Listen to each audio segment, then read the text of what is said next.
राष्ट्रवादी शरदचंद्र पवार पक्षाच्या खासदारांनी मोदींची भेट घेतलेली आहे। सुप्रिया सुळेंच्या नेतृत्वामध्ये मोदींची भेट घेण्यात आली आहे। राज्यातील विविध प्रश्नांबाबत ही चर्चा झाल्याची माहिती आहे।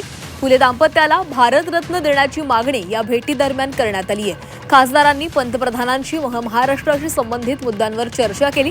पंतप्रधानांनी सर्व काही लक्षपूर्वक ऐकून घेतलं आणि ती समस्या सोडवण्याचे निर्देश दिलेले आहेत। शरद पवार यांच्या पक्षाच्या खासदारांनी महाराष्ट्रातील ज्योतिराव फुले, तुकडोजी महाराज, सावित्रीबाई फुले आणि अण्णाभाऊ साठेंना भारतरत्न देण्याची मागणी या भेटीदरम्यान केलेली आहे।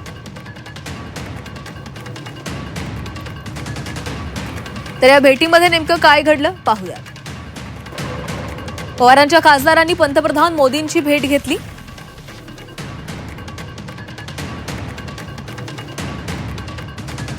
मोदी आणि खासदारांमध्ये जवळपास अर्धा तास चर्चा झाली। राज्यातील विविध प्रश्नांवर खासदारांनी मोदींची चर्चा केली।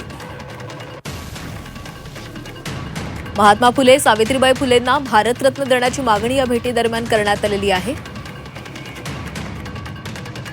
तुकडोजी महाराज आणि अण्णाभाऊ साठेंनाही भारतरत्न द्या अशी मागणी या भेटीत खासदारांनी केली। नवी मुंबई विमानतळाला दिबा पाटलांचं नाव देण्याचीही मागणी करण्यात आली। उजनीमधून बीड जिल्ह्यासाठी पाणी देण्याची मागणी देखील या भेटीत केली गेली। पुणे नाशिक रेल्वे मार्गाचाही मुद्दा उपस्थित करण्यात आला। मोदींकडून पवारांच्या प्रकृतीची विचारपूस करण्यात आली। भेटीमध्ये राजकीय चर्चा झाली नसल्याचा दावा या खासदारांनी केलेला आहे।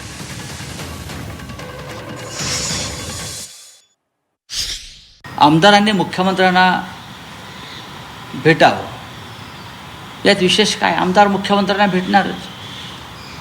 दिल्लीत अधिवेशन सुरू असताना खासदारांनी त्यांच्या प्रश्नासाठी, मतदारसंघातल्या प्रश्नासाठी प्रधानमंत्र्यांना भेटणं किंवा गृहमंत्र्यांना भेटणं याच्यामध्ये आश्चर्य वाटावं असं काय? प्रधानमंत्र्यांना एकत्र जाऊन यासाठी भेटावं लागत आहे की प्रधानमंत्री संसदेमध्ये येत नाहीत भेटण्यासाठी, गृहमंत्री संसदेमध्ये येत नाहीत? पूर्वी ते यायचे। तुम्ही जाणार भेटायला? नाही, आम्ही तर कधीच जात नाही ना। ही आमची भूमिका आहे, ही आमच्या पक्षाची भूमिका आहे। आणि 10 खासदार किती त्यांचे 8 खासदार जे आहेत ते काय लपून छपून भेटत नाहीत ना। रिसर त्यांनी त्यांची वेळ घेतलेली आहे आणि त्यांच्याबरोबर सुप्रियाताई सुळे त्यांचं नेतृत्व करतायत। पंतप्रधान हे देशाचे असतात, ते कुठल्या पक्षाचे नसतात।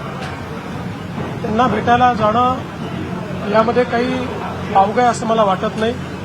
मी देखील मुख्यमंत्री आहे। अनेक विरोधी पक्षाचे लोक मला भेटत असतात, त्यांची कामं सांगत असतात। त्यामुळे मला असं वाटतं की कुठल्याही वेगळ्या दृष्टीने याच्याकडे पाहण्याचं कारण नाही आहे। ते त्या ठिकाणी गेले, ती अतिशय किंवा जाणार असतील तर अतिशय चांगली गोष्ट आहे।